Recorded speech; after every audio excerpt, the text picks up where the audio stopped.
Hello， 大家好，我係梁雨睇 Live， 大家有人聽。最近零售界發生咗一單小醜聞，竟然引發咗一場同施政報告有關嘅風波啊！包豪斯呢間公司作為香港嘅本地時裝品牌，雖然近年賺錢係少咗，但係都仲係有錢賺嘅。不過近日呢間公司就被踢爆，明明有錢賺，但係又唔派息俾啲股東，反而就拎啲錢去買麗港城喎，仲要唔知俾邊個住添，令到第二大嘅股東，人稱股壇狙擊手嘅 David Webb 相當勞氣，要出一封公開信譴責啊！包豪斯就解釋啦，就話買呢層嘅麗港城啦係有個心意喺度，係要俾外勞去住㗎，令外界就一片嘩然啦。原來而家零售界請 sales 都要請外勞，不但止啊，外勞仲有麗港城住添。咁香港人仲有訂企嘅呢件事咧，就令唔少人認為香港經濟咁差，仲要俾人搶飯碗，政府係咪應該要諗下停止外勞呢？而且另一邊廂經濟差，係咪應該要喺嚟緊嘅施政報告派消費券呢？咁究竟呢件事詳情係點？政府又點樣回應？一齊嚟睇睇。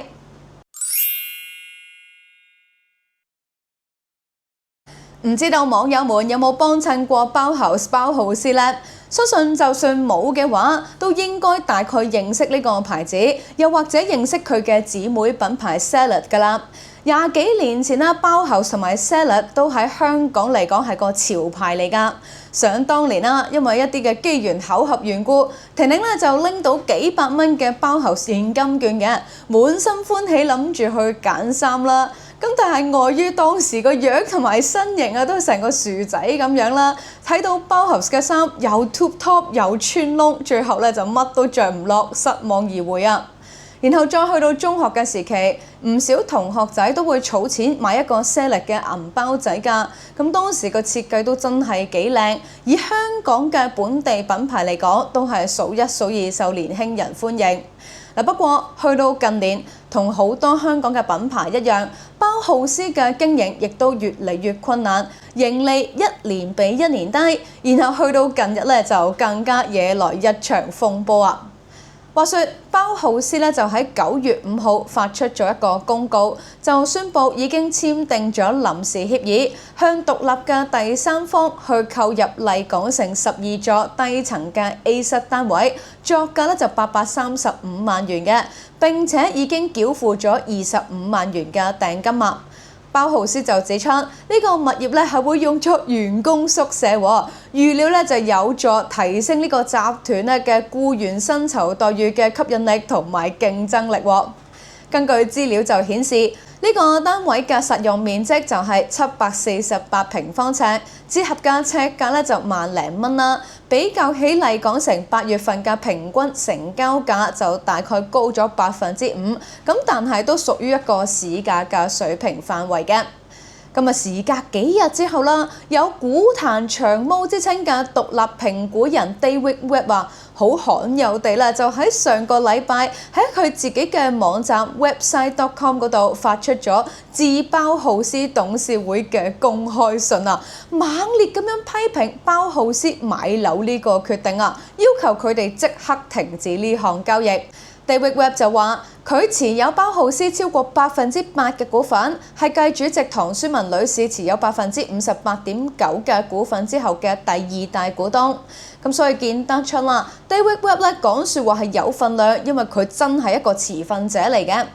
David Webb 就話啦，包豪斯擁有淨現金9710萬港紙，而且喺舊年亦都係賺錢㗎，全年錄得咗1170萬港紙嘅利潤，但係就冇派發任何嘅股息，而且咧就係自2022年9月30號以來啊，近3年都冇派過息啊。David Webb 咧就話：喂，咁樣做直情係一個恥辱嚟㗎，因為包豪斯根本咧就冇需要為業務保留咁多嘅現金，而且呢個董事會啊就更加將舊年大部分嘅利潤就用於購買一層嘅住宅物業，就係講緊麗港城啦。咁包浩斯啦，其實就係由本身一對夫婦去創辦嘅。咁啊，先生黃瑞林同埋太太唐書文啊，就創辦咗包浩斯，連帶咧就 Salad 啊，仲有其他嘅品牌㗎。咁但係近年呢對夫妻已經離婚。David Webb 咧就講到啦，就話喺前主席黃瑞林嘅領導之下，咁就做到一個精幹嘅資產負債表嘅。咁包括佢係會買一啲嘅辦公室同埋倉庫嘅物業啦，並且咧就會將多餘嘅收益咧就會用股息嘅形式去派發，為所有股東創造價值喎。咁但係佢就話，而家呢位嘅唐女士啊，亦即係黃生嘅前妻嘅領導之下，包浩斯咧就完全做緊相反嘅事啦。David Webb 就形容呢一次買樓嘅理由極度牽強，話就係為提供員工宿舍，去增強集團員工嘅薪酬方案嘅吸引力同埋競爭力。咁但係實際上係呢個説法啊，阿 David Webb 就話完全係 nonsense 嚟㗎，亦即係荒謬同埋廢話。事關呢個集團啊，一共係有164個員工，單靠買入一個物業，可以俾幾多人居住啊？如果真係要幫員工去諗住宿問題嘅話，點解唔向全體嘅員工去提供租金津貼呢？ David Webb 就問啦，究竟呢間單位啦係特別為邊個準備嘅呢？佢同董事會嘅成員又會唔會有任何嘅關係呢？現年60歲嘅 David Webb 而家就身患末期嘅前列腺癌症。咁喺今年年初，佢已經講過自己時日無多，已經交代埋後事添㗎啦。咁但係佢今次都講到咁勞氣啊，真係睇到佢有幾嬲啦。David Webb 咧戰績係好彪炳嘅，98年嗰陣就創立咗 website.com。主要就收集同埋整合一啲有關上市公司嘅公開數據啊，包括一啲嘅董事資料啊、企業回購啊、倉位嘅變動等等。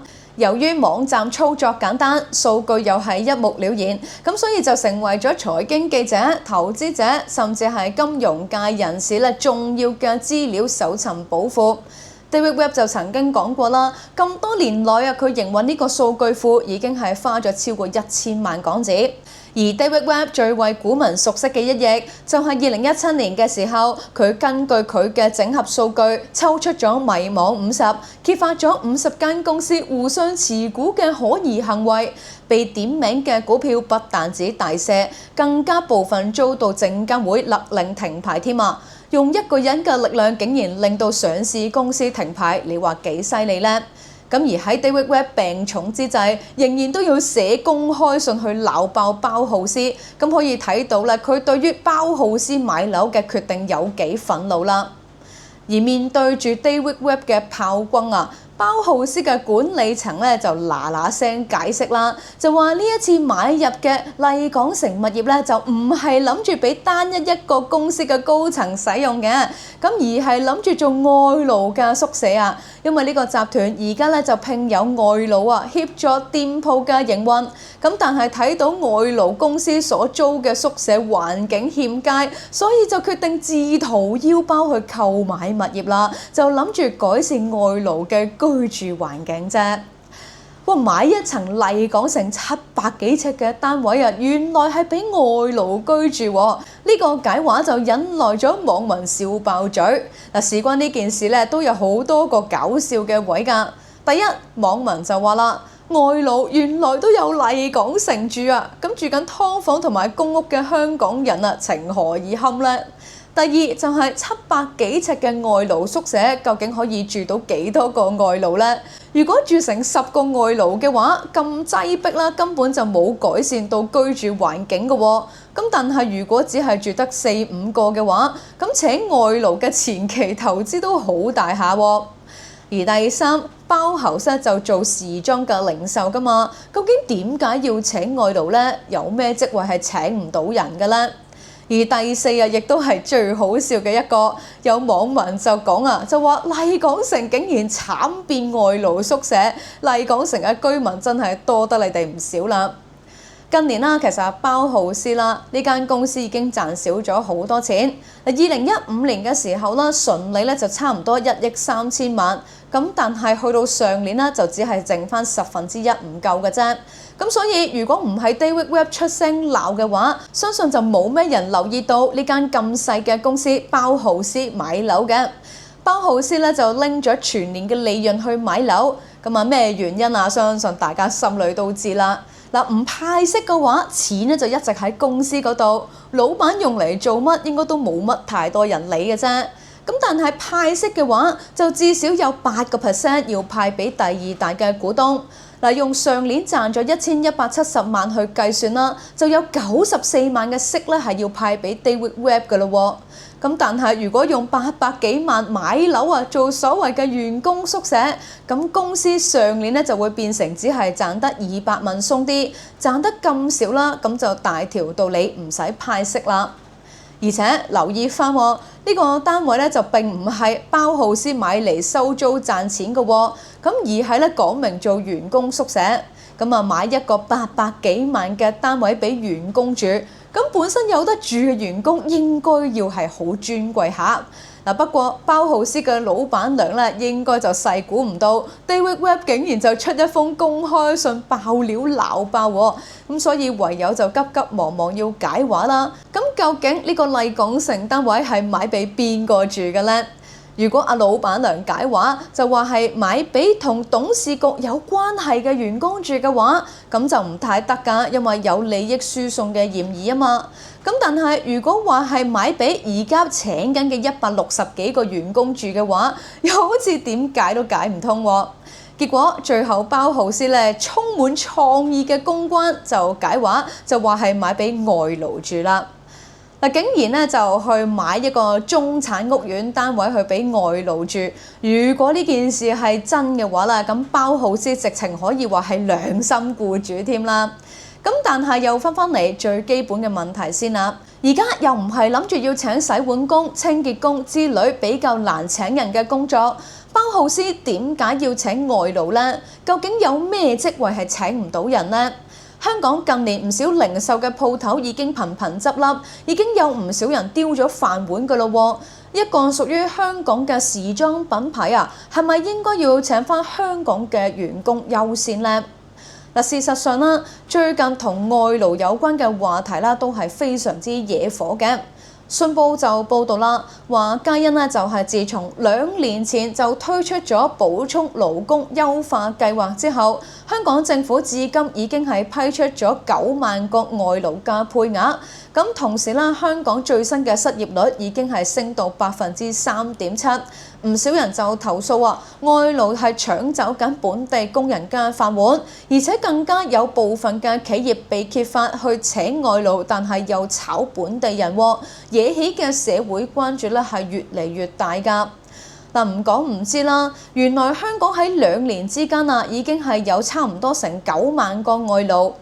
政府咧就自2023年嘅6月開始就推出咗院舍嘅輸入護理員特別計劃，以及咧就係建造業啊、運輸業嘅輸入勞工計劃。咁前後咧就總共有成35000個外勞配額嘅。2023年嘅同一時間，政府優化補充勞工計劃，暫停咗26個低技術職位不得輸入勞工嘅規定啊！咁至今亦都係批出咗成47000幾個配額，咁其中咧侍應生就有成8200個，初級廚師就有超過5400人，售貨員咧就佔咗3400個，洗碗員同埋保安員就各有2400個同埋2200個。咁啱啱頭先講到包浩斯輸入外勞，相信咧就係講緊3400個售貨員之一啦。嗱，以上呢幾個計劃加加埋埋，原來都差唔多成9萬個外勞，係以往年咧每年年均只有3100個外勞咧嘅超過20倍啊！咁而且香港人嘅失業人數而家都係11萬人左右，成9萬個外勞啊，咪即係差唔多佔成個失業人數嘅8成幾9成。如果政府唔係輸入咁多外勞嘅話，香港嘅失業人數係咪可以直接減少呢？定係輸入外勞係直接令緊失業問題惡化呢？就好似早前上苑中菜廳被揭發喺聘請外勞之後解僱本地員工，咁但係勞福局局長孫玉菡竟然容許11名外勞繼續留任，而呢間餐廳又唔使罰錢，又唔使停牌，局長係咪顧食呢類公司先？而且啲立法會議員就更加過分，就好似飲食界嘅張宇人咁樣，不但止冇為我哋打工仔講嘢，仲竟然話輸入外勞係令到打工仔開心咗，仲串啲餐廳添啊！捱唔住嘅話就好快少少執笠啊！咁你話我哋香港人有呢啲嘅議員，仲有幾多年運行呢？而且嗱，除咗啱啱所講嘅合法外勞之外，對打工仔飯碗構成衝擊嘅，就仲有大批嘅非法黑工。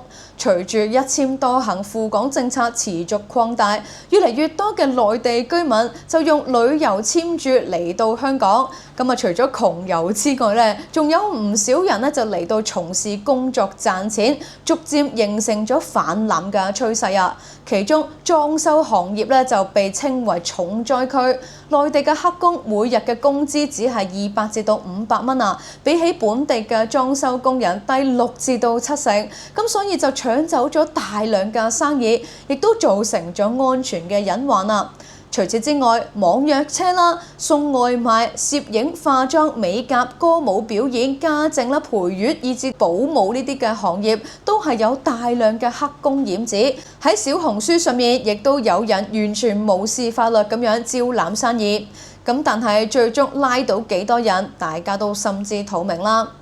嗱，無論如何，雖然啦有咁多人去嘈緊外勞嘅問題啊，包豪斯嘅呢件事就更加令多咗人討論添。咁但係似乎特首李家超係完全無意去叫停外勞計劃嘅。嗱，本身外勞計劃啦就係有2年嘅時效啊。咁由23年嘅9月至今，其實已經係過咗2年，應該係時候檢討㗎喇喎。咁但係根據黨媒大公文匯嘅消息，政府並唔打算叫停補充勞工優化計劃，仲更加諗住延長個計劃添啊！只係喺輸入嘅比例上面可能有些微變化。李家超咧真係呢種人哋叫佢做，佢就偏係唔做嘅硬頸，真係同佢嘅前上司林鄭月娥咧一擔擔啊！而且而家經濟咁差，零售跌落到谷底啦。咁雖然社會各界都建議應該要再派消費券，自由黨就更加認為應該要每人派2000蚊去促進本地消費添。咁但係至今特首李家超係未有聲氣嘅喎，唔知道李家超點諗呢？李家超又會唔會喺最後嘅關頭俾一個驚喜香港人呢？嗱，講到最後又講下婷婷嘅經歷。最近婷婷出街啦，見到度度都死氣沉沉啊！去到以前一啲熱門嘅1日遊景點，收銀姐姐咧就話旅行團嘅數量大減啦。